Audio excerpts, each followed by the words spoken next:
world has changed. America has changed.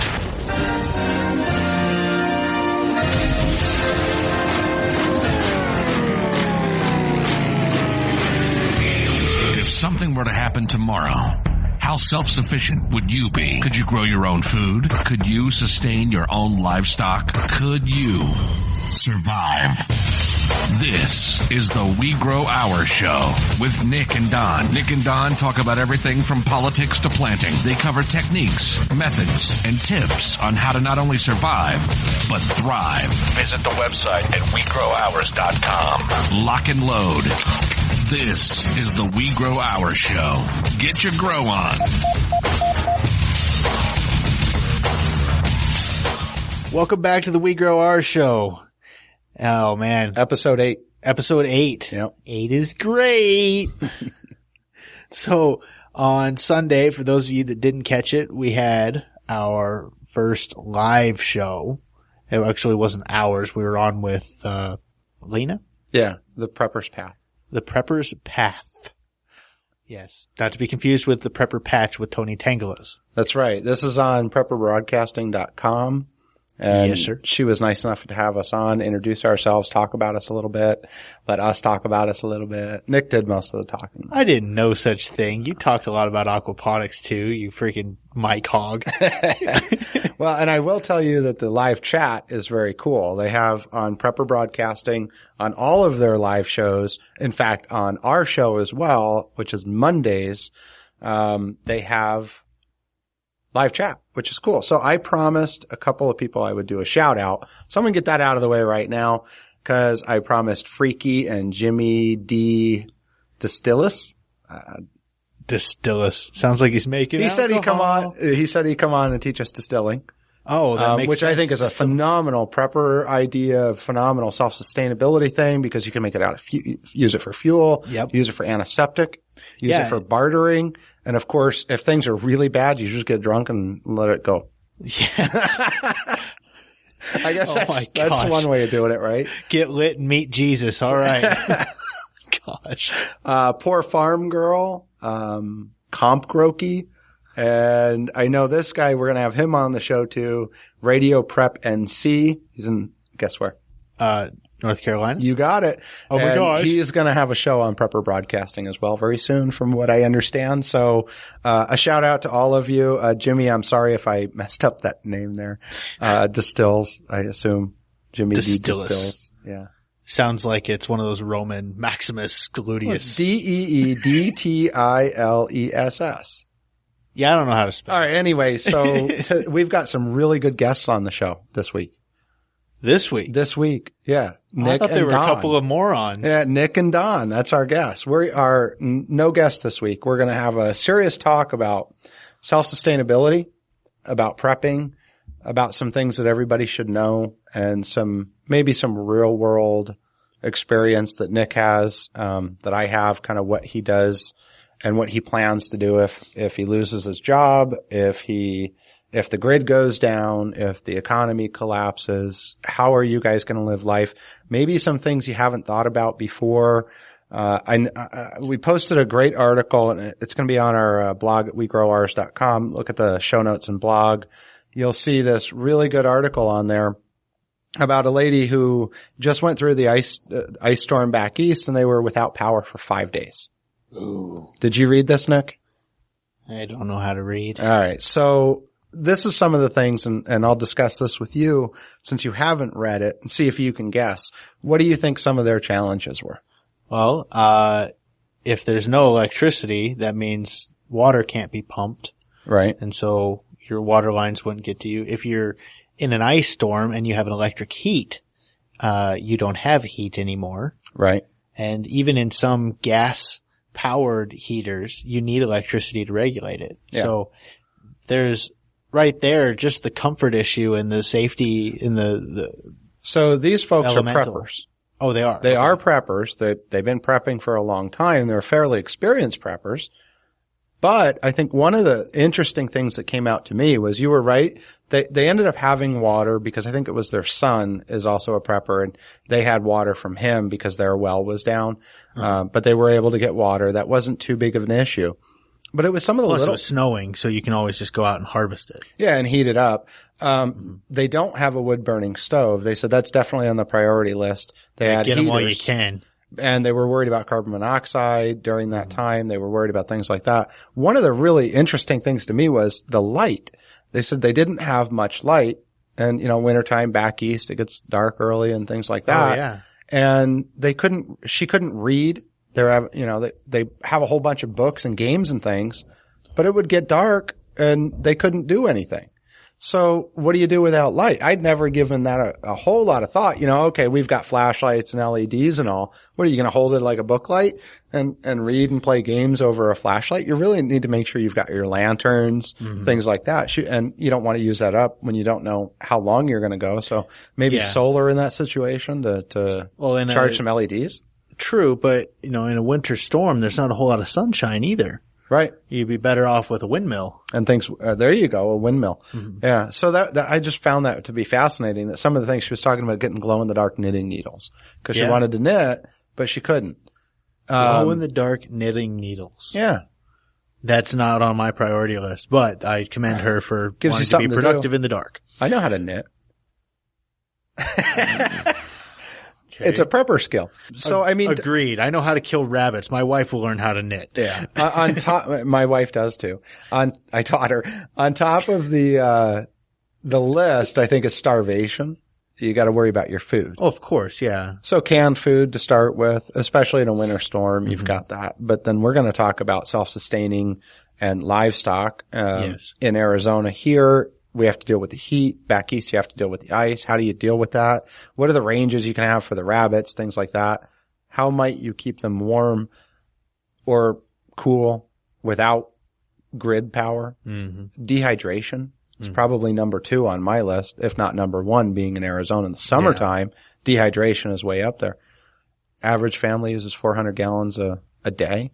You've got to get that down. How do you get that down, and how do you live comfortably without smelling? Yeah. Sanitary, things like that. Cooking, you've got to do all that. Can you reuse the water in cooking that you use to wash, things like that? Because you're boiling it. Yeah. Yeah. You're still having particulates that are left over, and it's going to add some funky flavors to your, and if your soup. Something like a big filter might work, Yeah, exactly. So I think things like that, we've got to worry about the elements, now, indoor, outdoor. Here's a question that's on topic, but yet very, very far on the edge. Do you drink your aquaponic water? I have, just to show people that you can. Okay. How's the taste? It tastes like water. Okay. So it's not. It actually, it tastes like, it's not fishy or anything or weird or stagnant or nasty or anything. It does have a dirty taste. Like there's minerals in it. Yeah. Almost like dirt. Yeah. I don't know how else to explain it. Back in Wisconsin, my dad has a creek that runs right through his farm. Yeah. And I'd be out all day long, and you get thirsty, and they always say, don't drink the water because of this, that, or the other. They're afraid of microbials and all this stuff. Yeah, well, you don't know what's upstream pooping in it. True, very true. Well, I'd always drink the water because I didn't want to walk the 1.5 miles back to the house. And I tell you, that's some of the best water I've ever tasted. It had a little bit of a dirt taste to it, but I'd say it still tasted better than Arrowhead. Oh yeah. So no, I'm right there with you. We had a brook behind my grandparents' house. We'd go play, and you drink it all the time. I think with that, you're more concerned: is there a dead animal up creek? Yeah. Or is literally if the water smells bad, you're gonna know. Yeah, and it's not stagnant. You know where this thing is. Of course, we had chemical plants all over the place too, so that probably didn't help. Is that why you have 3 eyes? It might 3 eyes. Yeah, it might be. So, what we've talked about this before. So, what are you preparing for personally? Well, first and foremost, economic collapse, whether it be personal or widespread. Everybody gets in a tight spot occasionally with money. Okay. And if the spot is tight enough for long enough, you're screwed. Yeah. So, my wife and I have figured out how much money it would take us to live if neither of us had jobs, and how much it would cost to stay in my house comfortably. And I know that figure. And so what happens if there is an actual economic collapse? let's say, or even a grid down situation, you can't even access your cash. So I can, but yeah. All right. Well, you can. Well, Most people can't. Because their money is in the bank. I mean, we try to keep silver and things for that. Do you keep anything like that? No. When I say I can access it, I don't use, most of my assets are physical items. I don't keep gold or silver or anything like that, but I have assets that I can liquidate if needed. In a situation where, yeah, they would be usable in a grid down situation. They would be desirable in an economic collapse. right. And not that I want to be all secretive, but I really don't You're want a any of prepper, you I idiots to understand. come around my house looking for this stuff. Yeah. I mean, yeah, we try to keep a roll of silver around, right next to the AK-47 for anybody that's listening. Yeah, exactly. The Bushmaster.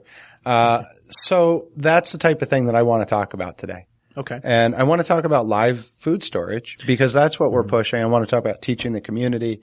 I've had a lot of people say, hey, I love this idea, but can I do it? How much time does it take? What am I getting into? And I know, let's cover time. What are you doing right now at your house? Personally, growing, prepping, farming, that type of thing. Well, we'll just cover what's legal. No, just kidding. I don't grow anything illegally. Actually, judging by my CC&Rs of the HOA, yeah, I am growing stuff illegally. I'm not abiding by those rules. And I am okay with that. Hopefully you guys are too. But I have a few ducks in the backyard that are laying about an egg. They average I think their average is, an egg every day, 7 days, or 5 days a week, roughly. I can't get my ducks won't do that. Really? I get an egg a day for about a week and a half to 2 weeks. Uh-huh. And then I get nothing for 2 weeks. Okay. And then I get an egg a day for 2 weeks and then nothing. Now I don't have a male duck and we're dealing with Muscaves. Yeah, mine are Muscovies Okay. too. And these guys. If you get another male or they hatch a male or you have fertilized eggs. I have a male you can have. Yeah. I would love a male Muscave. Okay. Oh, look at that. We did a trade right on the show. That, folks, is how it works. That's why you need to get people in. That's why you need to get people in your community. Exactly. And I have, my ratio is 2 females for every male Muscovy. And, it's like a Beach Boys song back there all the time. Yeah. 2 girls for every, anyway. Well, I have the 2 girls. One of them today hatched a black chicken. I guess why does it have to be about race with you? I guess she was sitting on this egg. It's I'll put a picture up. It's a cute little chicken, but we don't have any black chickens of laying age. So I have no idea where this chicken came from. I don't know how it was. I mean, our rooster passed away a couple weeks ago. So it had to be by him. The new rooster is too young yet to do anything. We have no male ducks, and this is obviously a chicken. And the chickens that we had that were that color are not laying yet. So I don't know where this black chicken came from, but we're going to find out, I guess, as it gets bigger. So we've got a new black chicken in the house and we sold a bunch of them. Anyway, go ahead. That's pretty cool. Yeah. But yeah, I've got the ducks. I've got the Muscovies going. I also have an aquaponic system that's under construction at the moment. It's like a 600 gallon tank. We have to system. work on that together. Yeah. Well, it's just all I have is a biofilter running. I don't even have any grow beds or anything. It's just for fish at the moment. Right. And I was able to maintain pretty good nitrogen off of it because it was overfiltration by far. We'll talk about that. That's set up and ready to be added onto, but my staple obviously is rabbits. I have a 15 by 8 foot shed, and in that shed I have 30 rabbits. Now that is much more than my wife and I need. Absolutely. A lot more. And by about 28. Yeah, by about 28. But those 30 breeding female rabbits and their 5 boyfriends, will produce 150 to 175 babies a month on average. And with those, I can barter. Do you barter now with those? Of course. Yeah. In fact, I'm knocking on wood here that, I don't screw this deal up just by mentioning it, but I have a friend of a friend that builds bumpers, and I just bought a Nissan Titan, and the Nice. bumper is Well, it looks kind of girly, and it's just not, it's made out of plastic, and I don't want to be the one taking damage in an accident. I want to be dealing it. So I'm having this bumper built, and it would retail for $1,600 to $2,000. Well, it just so happens this friend of a friend is a rabbit, connoisseur. He's a rabbiteer, as, Boyd Craven calls us. And, he's willing to trade. So I am going to sell him. I'm going to trade him some of my cages and some of my rabbits and get him set up pretty. And I'm going to pretty much straight up trade with him for the total cost of the bumper. That's awesome. And so, yeah, in a grid down situation, let's say you've got somebody that's, LDS and has a year's worth of wheat and didn't think to have any dry packed meat. And you're raising rabbits or quail and fish. With those, you just go over to your friendly Mormon neighbor and say, hey, how about a little bit of protein for a little bit of your carbohydrates? And just trade up. And yeah. Now, you're going to get the aquaponics system going. Oh, yeah. But right now you're not using that. So mostly, are you doing any gardening? I have moringa planted. Okay. That doesn't count. It doesn't. Well, not. It's 40% protein, dude. It counts. It counts as a plant. All right. But all right, let me get to the real question. How much time do you spend on those 30 rabbits? What does it cost you in time? Oh, 30 rabbits, 15 minutes a day. 15 maybe, minutes a day. And that's because I'm out there lollygagging, petting a few of them. If I had to haul ass and get everybody fed, I could do it in less than 5 minutes.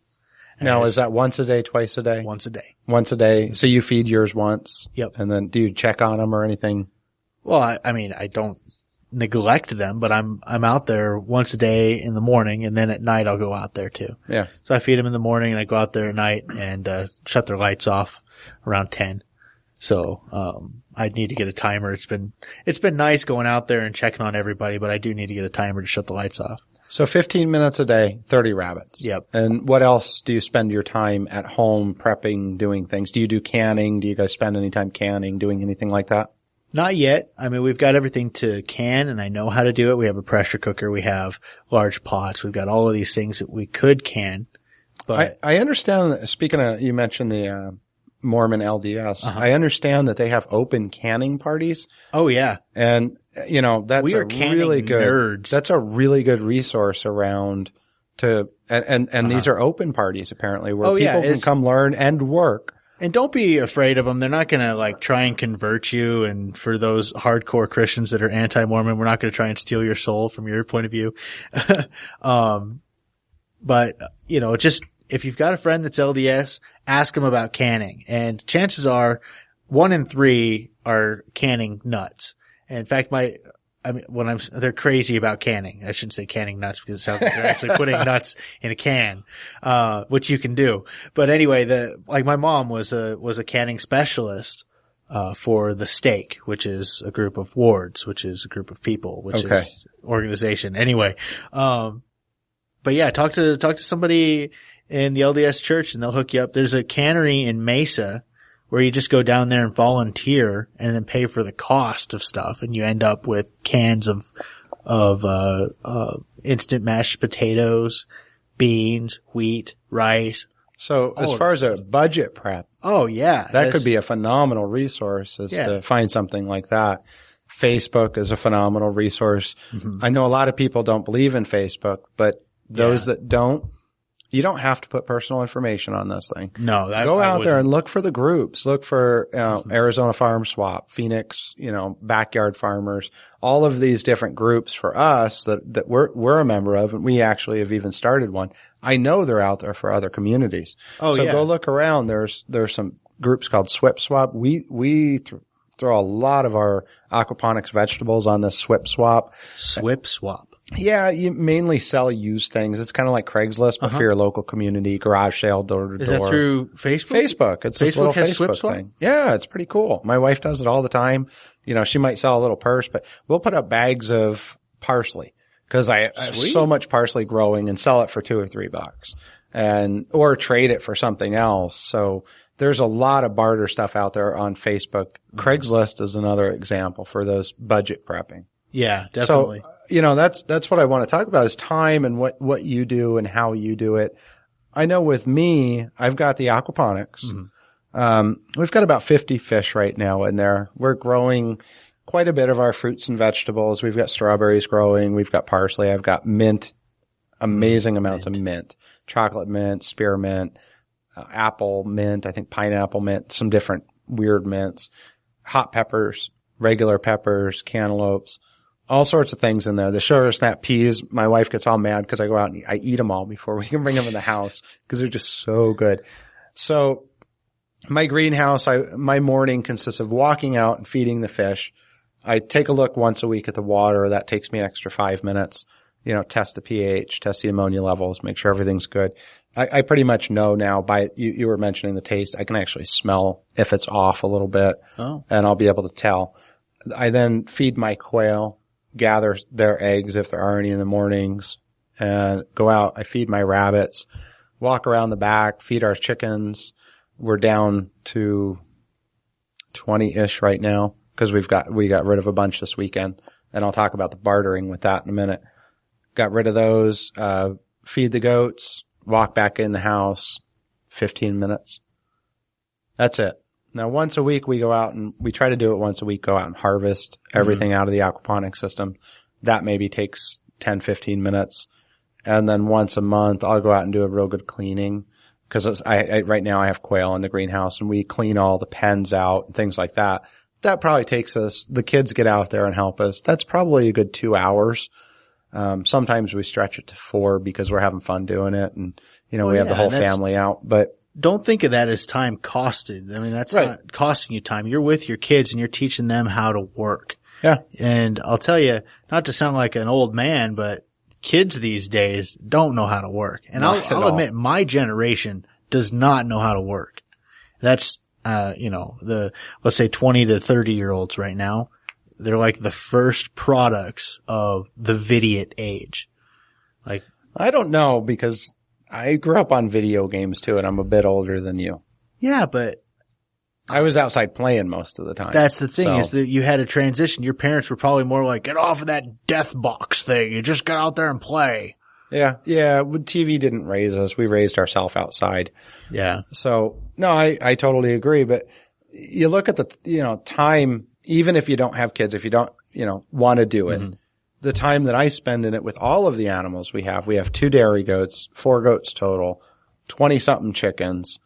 I don't know how many quail right now. I think I've got 30, 60, 80 quail thereabouts, only a couple breeders in different stages of getting ready for the meal, and collecting eggs and all that. It's 15 minutes a day. It really is not bad if you roll that up. I mean, cost wise too. It's not much. So what are you feeding your rabbits? Are you feeding them pellets right now? Actually, no. I have pellets available for them, but they usually leave the pellets alone. I actually started feeding fodder. You are feeding fodder at this point. I'd say 90% of what they eat is fodder. The other 10% is clippings off of a tree that's going crazy in my backyard. So how much time do you spend feeding them, growing the fodder? What's that like? Okay. So in the evening, I will turn on an episode of Swamp People and rinse a can of barley seed, and that takes like 2 seconds to just rinse it and let it sit, and then you change the water out and let it sit, and then you change the water out and you leave it sit overnight. And then the next morning, you feed a tray of fodder that's grown for the last 6 days. And then you've got an empty tray that you just rinse off real quick and you put the freshly soaked barley in that tray and then you put it back into the fodder system. And if you go to hostlehair.com underneath of the tools of the trade tab or equipment, I can't remember if it's equipment or tools of the trade. You're upgrading your website soon, aren't you? Yes. We're in the process. But in there you can see the fodder kits. And the one that I'm using is the 6 tray. The 6 tray will grow 15 pounds of barley fodder a day. And it's a 6-day process, but you've always got the process going from day 1 to day 6. They overlap. So you constantly have new barley seed going in and barley mats coming out. Well, 15 pounds of barley fodder feeds all of my rabbits and then some. So this is the 6-tray fodder kit you're using. It looks like on your website it is $270. Yes. That's pretty good. Now, what are you saving in food versus pellets? Well, it went from 78 cents a pound of pound of rabbit meat down below right around 12 to 15 cents a pound to grow rabbit meat. And that's live weight. 60 cents a pound? 60 cents a pound. So, my daily price is about 2 to 3 cents per serving. Whereas when I was feeding pellets, it was, 0.78. It was like 7.8 cents to 8.2 cents. So you've basically 1 50-pound bag of barley. Mm-hmm. Turns into 300 pounds of feed. 50 pounds? 50 pounds times 6, because for every pound that you put in, you get 6 pounds out. Okay. So basically you've paid for the fodder system in 1 bag of barley? Pretty much. Really close. Yeah. I mean, that's what, 400? So 300 divided by 50 is 6. So 6 times 15, which bag is and a half. Yeah, 6 times 15 is, what is that? You lost me, so let's not do math on the air. Come on. Anyway. Come on. It doesn't cost near as much as buying formulated pellets. Now, some will argue that pellets are formulated for rabbits specifically, so you have to account for the minerals and the vitamins that they're not getting. But barley hits it just about on the money. If you have willow, like willow trees around, and you could give them all the willow that they can chew on, they'll get a lot of their fiber from the willow, as well as a lot of vitamins and minerals and stuff, and keep them regular, and then give them the barley grass as well. I've been using moringa stalks and this tree. I'm not really sure what it is. I should probably look into that. You know, what about you're the rabbit guy? I probably should ask you this. I feed mine broccoli a lot. Is that good for them? I'm gonna have to double check. I think it's pretty high in calcium. Yeah, it is. Yeah. Calcium, too much calcium. By a lot. I feed them a leaf every few days. Okay. I don't think you're going to have an issue there. You can feed them a carrot every few days and be fine too. Okay. Carrots are like a Snickers bar to rabbits. If they're eating nothing but carrots, you're going to have issues. If they're eating nothing but broccoli, you're going to have urinary tract failures. Even lots and lots of alfalfa, straight alfalfa, if it's not cut with some sort of Bermuda or a Timothy or some other high fiber grass, you're going to get some plugged up bunnies. Yeah, we're still on pellets at this point. We want to move into the fodder system. That's our next project. I know where you can get some. Yeah, I actually have a 50-pound bag of barley, and we've done a little bit of it in the house, just in some trays, and just next to the sink, squirt it. But so we're doing it once a week, and we're sending it out to the goats and a little bit to the rabbits. And it's cool because they're eating the whole thing, including the root, which is kind of neat. Oh yeah. And what people don't realize, okay, if you feed grain to whatever animal, it's 25% digestible. Seeds do not want to be digested. They want to be planted. They want to flourish. They want to reproduce. So if you take barley, which has a hydrophilic acid coating, I believe. I might be saying that wrong. Sorry. But this acid coating keeps the seed from germinating. So that's why you pre-soak it. Some people actually add a teaspoon of bleach to their water. You can do that. It's chlorine. It will come off. It's about a 12 pH. So it's slightly acidic water mixed with slightly caustic will give you a neutral water. Right. I don't recommend using bleach. You can soak for 24 hours and be okay. Or you can soak for 30 minutes with bleach and be okay. So it just that's depends. The difference between using bleach pretty and much. not. I mean, now we had talked about one point using rabbit urine. Yes. Will that work as well? Well, it's a high pH, and yes, to some extent it will work. I just don't know at what degree you want to mix them. Gotcha. So the rabbit urine being a high pH mixed with the low pH of the acid around the shell of the barley will cause it to will cause it to open up faster. So in an off-grid situation, I'm looking, and this is one of the reasons I'm looking at fodder, because even if I'm not going to use the fodder system right now, which I do plan to, but let's just say I buy it and I put it together and I set it there. Yeah. If something happens, I've got 50 pounds of barley, I've got a fodder system. So now in reality, I've got 300 pounds of feed. I've got 4 goats. I've got chickens. The chickens probably don't want to live just on the fodder, but they'll love it. And I think they can, along with all the bugs they'll get and everything else. So I can then sit that there if I need it, start it up. It takes 7 days really to start that thing. Pretty much. So it's pretty much an instant. 7 days after something happens, I've got food for all of my animals. So I need to leave 7 days of feed on hand at all times. Yes, I would suggest more than that. And this is why. If you're starting up barley, you don't want to go cold turkey off the pellets and onto barley, because you need to give the rabbits time to develop a different cecum, a different bacteria in their gut.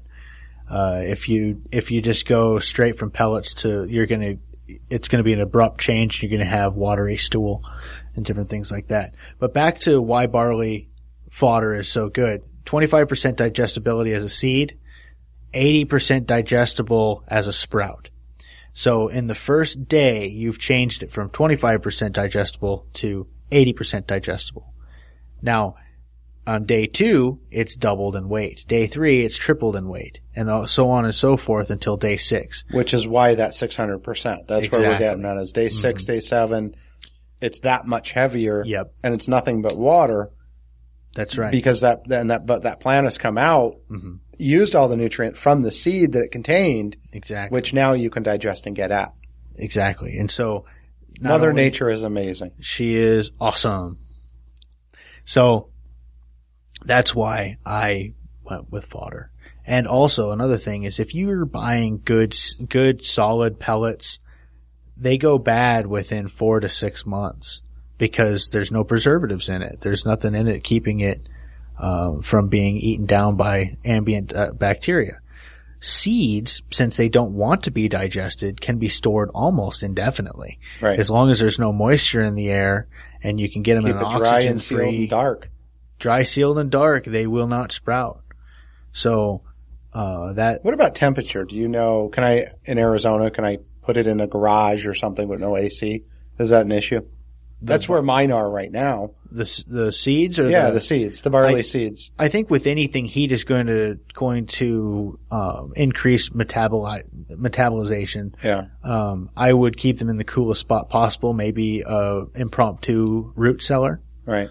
Would probably be and really you good. know, we've actually talked about that. One of the things I have, and we get into this prepping thing. Right now we're renting, but we're renting a manufactured home on a little over an acre and a half. We may be buying it. We're still not 100% sure. But I'll tell you, I love the manufactured home. It's actually built. The quality of this thing is not what you think of when you think trailer.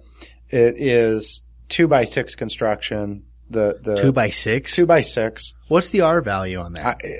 I can't recall. It's a Cavco and it's fairly new. So I know they build to these really high standards of code for California. So we've been looking at different houses saying, okay, are we going to do a container house? Cause we're going to purchase some land and build on it. We want to do this whole non-mortgage thing. Very smart. But with this, I can go underneath it. You know, and it's not just, I don't need a finished basement type thing. I mean, I can have a root cellar under there fairly easily, a crawl space enough to get under there and store things like temperature seeds. Underneath of that? You know, in the summertime, it's cooler. I haven't actually taken readings down there. I'm going to guess when it's 120 out, it's probably 95 down there. So it's nice and cool. The wintertime, it's a little warmer. It stays a little moister down there. I've crawled down there other than spiders a couple of spiders, and we had some baby rabbits down there at one point. We've got, it's not really accessible and it's not a real friendly place.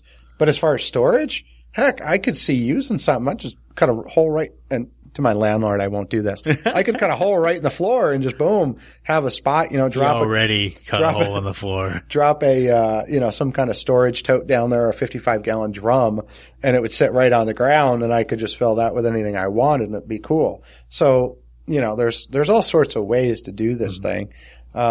So that's not a bad idea, is putting it somewhere like that. Yeah. In fact, when I tell people the Hostile Hair slogan is control what you eat from seed to meat, and that's what I'm referencing.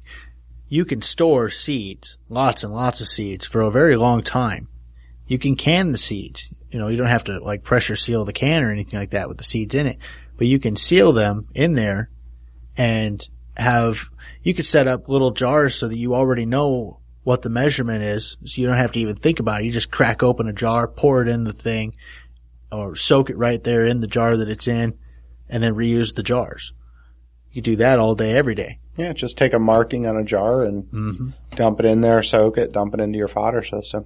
Yeah, it would be really smart. Yeah, fodder is definitely something we're looking into. We don't spend a ton on food as it is. The rabbits, I've only got a couple of rabbits. I'm getting a new cage system very soon. And where are you getting that from, Don? I know this guy.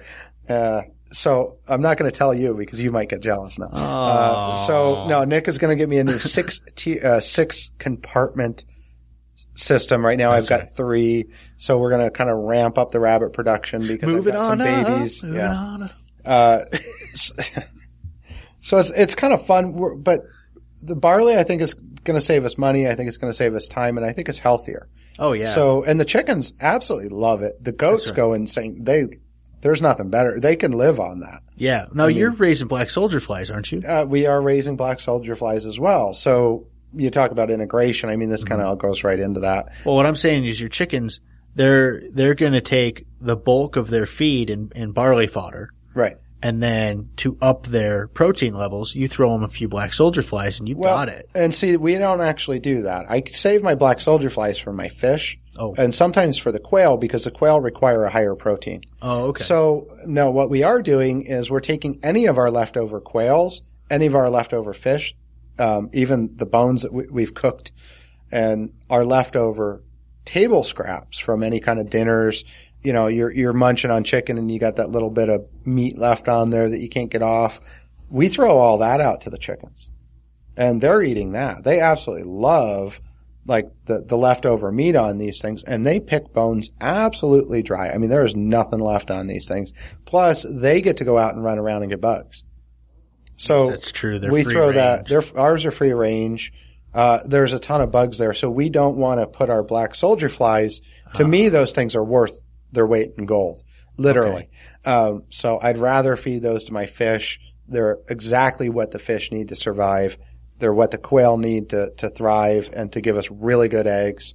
And then I can take even some quail eggs and chicken eggs and, crunch those up and throw them back to the chickens and they're fine. You don't want to get them in the habit of eating their own eggs because then they will eat their own eggs.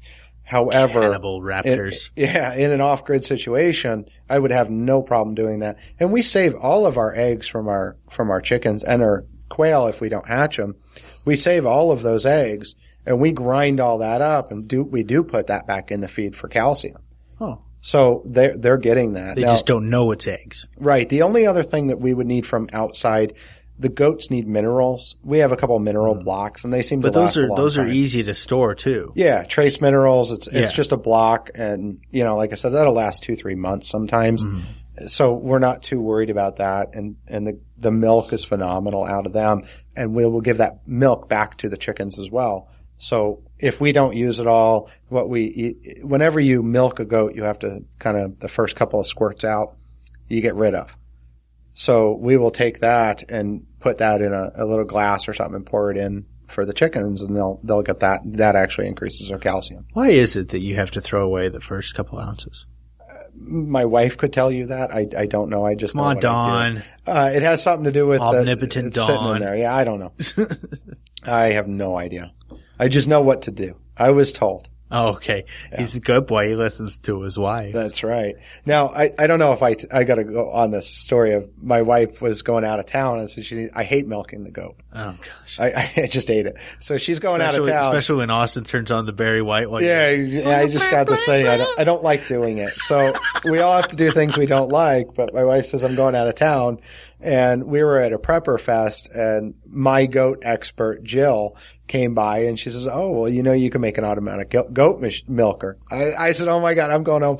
I got on the internet that night, ordered everything. I have an automatic goat milker. Do you really? So all I do is I walk out there, I stick these little syringes on the goat, I push the button, and I get the 2 quarts of milk out of it. So I don't mind it anymore. You lazy yeah, putz. Milking that goat is, to me, I just do not like doing it. My wife goes out there and she's so fast at it. She can do it in a quarter of the time I can. So she's out there for 5 minutes and she's gotten good now. She does both teats at the same time. I'm down there, holding the goat, trying to get it in the thing and I can't do it. And she's, it takes her 5 minutes. It takes me 30 the goat minutes. looks back over his shoulder. You're doing it wrong. Yeah, you're doing it wrong. Well, they get all pissed off. Hey, not there. They get all pissed off at you, and then they stick their foot in the damn milk. Oh. So I stopped doing that. I bought an automatic milker. It's got a little hose on it. I stick it up. Boom. I got no milk contaminated. It's clean. I can bring it in, and my wife is happy. So when she's out of town, I use the automatic goat milker. So that's awesome. Yeah. Now off grid, that's battery powered, so I'm still okay. Oh, look at you and your That's smartness. right. Yeah. A little bit of solar panels, and if you've got a directional switch, you can. Yeah. Okay. Goat milker on. Shut off the goat milker. Plug back in. I can do like a 3 horsepower and drain that sucker in about 3 seconds. Right? There you go. I don't think cross the goat that would be goat's real eyes. happy. Nice. So, benefits, we're talking, I traded some chickens this weekend. Oh, yeah. Traded 5 chickens to somebody for a couple of silver coins. Wow. So managed, a couple of ounce the buffalo silver. I like silver. So what was the value of the silver? Well, we did 3 ounces for 5 chickens. I have no idea what chickens are worth, just to be honest with you. Isn't silver like $30 an ounce? 22, I think. 22. At least I think that's what I looked it up as. $60 for 3. That's $20 a chicken then. No, a little, it was, yeah. A little more. Oh, it was 5 chickens. Oh. I'm not going to try and do the math. My head hurts. Yeah. I think it was a good deal. The chickens are almost laying age at this point. Okay. So they're pretty good hens. We had somebody pick another 2 of them up for cash, and then we gave a couple of them to somebody else, and we traded some meat. So lamb meat, I don't know if you've had lamb meat, but we traded some of them for some lamb meat as well. So that's the type of thing that we're doing. We're living that right now, trying to prepare for off grid. Now, if the time came that the economy completely collapsed, could we survive? Yeah, and that's something we looked at that article on the 5 days without power. My wife and I go camping. When we take the 3 kids and we go camping, and we'll do a tent in my little 5x8 trailer. We've got everything we need. We go for 2 weeks at a time, no problem. But we go grocery shopping before that, and we plan out every single meal. I was thinking, if something were to happen right now, I don't know. I mean, I know at home we do 2 meals a day right now off of our property as it is. So how long could you go comfortably? Can you do 2 weeks? Is that what you're preparing for? Can you do 2 months in an actual off-grid, martial law declared after 3 days? Everything's down. EMP brings everything down, or solar flare or something. Let's use that as an example. Well, I have food storage of 3 to 6 months. So if I had to, I could live off of that. And what about water? Water, I'm actually talking to a guy that Chris Fry is getting a machine that pulls water out of the air. Yeah, I don't know if that's going to work real well out here in the summertime though, is it? Yeah, it's still 12 to 20% moisture It's a dehumidifier. content. It's, yeah. And all you have to do is wrap a bag around it and pee in the sand underneath of it. And I know that's kind of gross sounding, but that's how you would do it. You're not going to have any sewer in that situation, so. Yeah, it's not like the pipes are going to go anywhere beneficial to the community anyways. Right. And that's something being in the city. How do you deal with that? With the waste? No, yeah. What happens if the sewer backs up? Well, that's when things get gross. I tap into the front yard and put an in-ground composter. I'll put in a septic tank. That's one thing. But can you do that once it's already there? Once we're at that point and you need it, can you go ahead and do it? Do you not have some 55-gallon drums and a shovel? I don't know. I do, yes. Mine are filled with water, but yes. Well, I have empty, my backyard looks like well, it looks like any redneck's front yard would, but it's an HOA, so it's got to be in the backyard. So I have a few things. First off, the trash isn't going to come and pick up, so I can take those things, cut holes in the bottom. Actually, no, you don't cut holes in the bottom. You plug the holes in the bottom, put a leach field out into the yard, and bury it 2 feet under the dirt with holes drilled into PVC. I've got PVC. You can look up homemade septic system, and you just put in a septic system that'll handle the amount of volume you're going to put through. How do you dig that deep out here with the caliche and everything that we end up with? I can go down 6 foot, no problem. Can you? Yeah, I know because they've had to build the pad up. Yeah, I couldn't see you swinging a shovel. I will hit you. Get over here, boy. So that's the type of thing. I dug my pond. Yeah, I've dug down 6 feet in my backyard. I've had to bury some people. I mean, awkward. Yeah. So that's the type of thing though. We need, no, we can't edit that one out. So that's the type of thing that people need to think about. Mm-hmm. And that's why I bring it up. What happens when, and it's well, I know I would do this, but is it too late at that point? Is it going to, you've been down for a week. When do you do this? When do you implement this stuff? Do you do it now? Do you do it later? Well, you can't just go and put a septic tank in your front yard without a permit. Right. And in fact, if you live in an HOA, you're not going to get a permit to put in a septic tank. Does that scare you living in an HOA in that type of situation? Not really, because anybody in a grid down situation is going to still try and enforce HOA rules is going to get the wrong end of the rifle. So what are they going to do? Tell me that I've got oil spilled in my driveway when all hell's breaking loose on a government level? Right. Well, and that's something with, I'm a renter right now. Mm-hmm. I plan to be for another few years until we can buy our property and put our house on it. So, my wife says, oh, well, we don't own our property.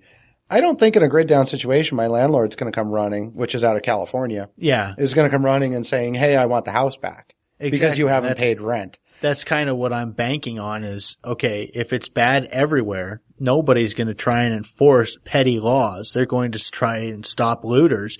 And if they can't stop looters, they're going to try and go home and protect their families. Right, right. So I don't think it's going to matter.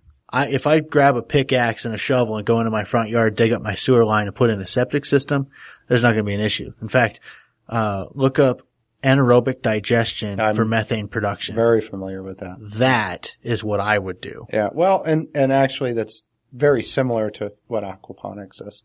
Yeah, except it's aerobic digestion. Right, right. Yeah. So you're not producing methane, you're CO2, which is then absorbed by the plants, right? Right, right. So yeah, there's a lot of stuff out there. So that's kind of what I wanted to talk about on this episode. I want to get some feedback, guys. So wegrowours.com/ask us. Yeah, give us a scenario, and honestly, we're not omnipotent, but we're pretty dang close. What is it? Word of the day is omnipotent. I can't say it. Never mind. Oh, come on, Don. Come on, say it. You say it. Omnipotent. Omnipotent. All right. So that means all-knowing. Yeah, I know what it means. I just don't know how to say it. There's certain words that, I know stuff about stuff. I just can't say it. I'm from Jersey, okay? Yeah. So, yeah. Do me a favor. Say frustrating. Frustrating. See, you added the R. You don't usually. I may not. Frustrating. You always say frustrating. What I get caught on is daughter. Daughter and dog are the two words that people pick up. I don't even know what that first one is. Daughter? Your daughter? Oh, daughter. Oh. Yeah, that one. Oh, so you can't talk. Okay. So we have a word for that. That's called special. Yeah, that's called special. I've got a speech therapist. That's why we get along so well. So watch where you're going there. So, to all of our Jersey fans, I love you guys. And all my family. Jersey is a beautiful, beautiful state. If you've gone there other than Newark and Elizabeth and some of these other places, you get down into the Princeton and down into Flemington and Somerville and Bound Brook, and there's rolling hills and Pennington. It's absolutely stunning. I grew up out there, and I'll tell you, it is still home. It is an amazing, beautiful landscaping state. A lot of people think New York and they think Manhattan, but if you get out in the Adirondacks and the Poconos and there's some beautiful God's country out there. So, well, that's upstate New York's all farming, is it not? Oh yeah, yeah. It's stunning out there. Connecticut is the same way. A lot of New England back east is. You've got those population centers, but I think if things do happen, people are going to be leaving those areas really soon. And I would never want to be in a city. Oh no, yeah. I believe that an individual is smart, working for himself, trying to solve problems. Individuals are smart. People, as a living, breathing organism of more than one person, tends to be dumb because you get the sheep effect where they're just kind of mobbing together. Yeah. So try and make individual choices. Absolutely. WeGrowOurs.com/ask us. Follow us on Twitter. Prepper Broadcasting, we are on Monday nights. I think it's 7:00 right now, Arizona time. I think 8 Pacific, something like that. Anyway, prepperbroadcasting.com. 6 o'clock Pacific, because the Earth is rolling the other direction. Yeah. So, guys, go to prepperbroadcasting.com on Mondays. You'll see when our show is. Okay. And there's a live chat. I try to get on the live chat. I'll try and be on there next week. I was trying to avoid the doghouse last night, so I apologize for missing the Monday night live chat. They've been asking us for a live show on that too. So Glenn, I know you're going to listen to the show since you have to, and you're the one putting us on Prepper Broadcasting. We'll talk to you about doing a live show to appease our audience. One of these Mondays, we'll do a special one just for Prepper Broadcasting, and we'll do a live show. So we'll have to talk to you about setting that up. But Nick and or I will be on live chat most of the time on Mondays. One of us is going to try and make that. So if you guys have any questions, feel free to come there. And it's a lot of fun. I had a blast. I learned a lot about people. I learned a lot about what they're doing, some of the questions that were there. Some of these guys have their own, we were talking about solar last week. Some of these guys have their own solar setups, and they were talking about how they made them or did it themselves. Oh, wow. You know, ingenuity is something, those are skills that you want to talk about, something that a lot of the kids don't have today, is those skills to go out there and do this. So in your neighborhood, go find people who are out there working on their cars and stuff and go stop by and learn, because things happen and those are going to be valuable, valuable skills. Agreed. There's what do you call it? There's some danger walking up to a guy that's underneath of his truck, though. Just an FYI. He might be pretty involved. You might want to give a shout out before your feet are next to his face. Walk up with a 6-pack of beer and say, "Hey, come over to help you out." You're pretty good. Just make sure he's not LDS, because that'd just go over horribly. Just kidding. Never even crossed my mind to worry about that. No, they'd appreciate the offer, but you're probably going to get an earful. Anyway, so should we do the plug of the week? Yeah, you've got a plug of the week, don't you? Plug of the week, yep. All right, Nick's got one.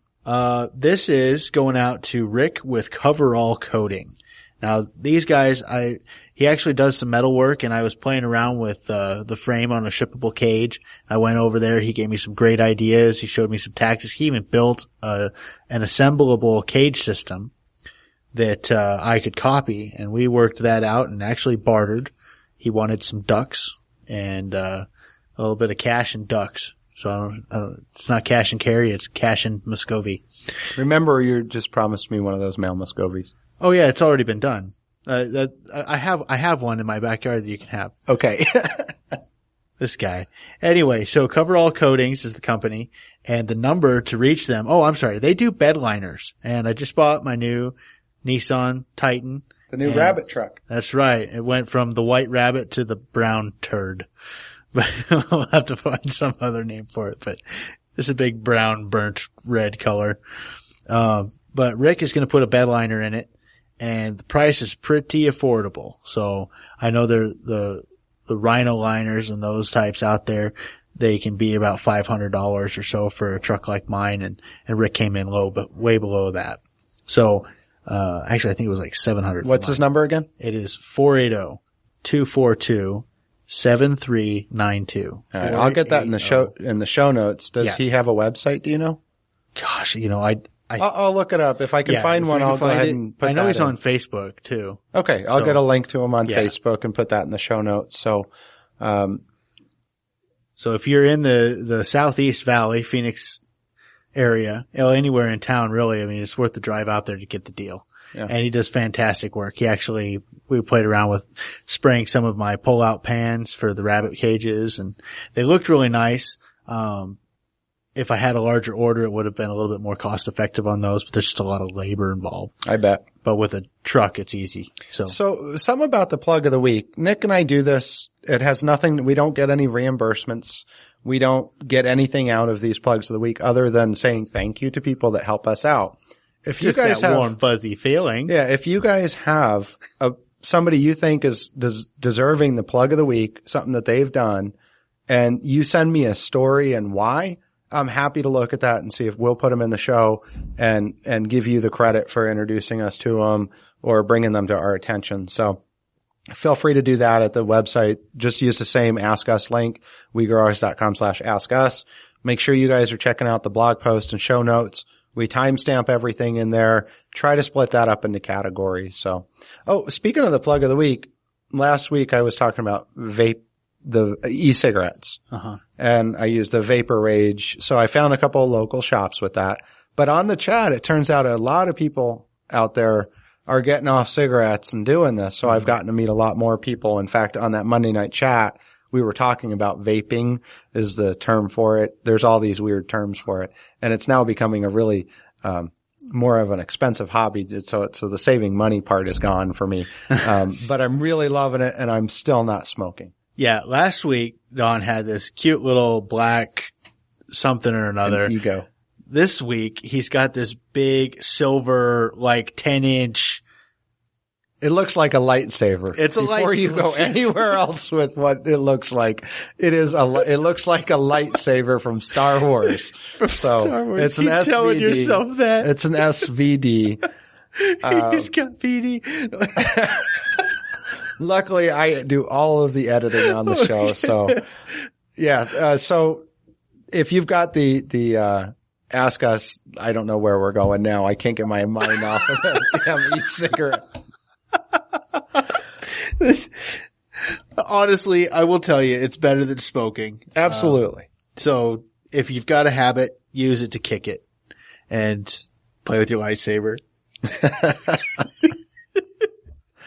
All right. Before I call Nick names, I think that about does it. Prepperbroadcasting.com, Twitter at WeGrowOurs, WeGrowOurs.com, WeGrowOurs.com/ask us. I'm not on Google Plus, but we'll get there. And Facebook.com/WeGrowOurs. If you guys have any other questions, you can email WeGrowOurs@gmail.com is the one we're using. We haven't done the whole domain email thing because I got frustrated with it. So it's WeGrowOurs@gmail.com. Frustrated. Did I do it? He did it. I never even dawned on me before. All right. So anything else that I'm missing, Nick? No, let me just formally apologize for giving Don such a hard time this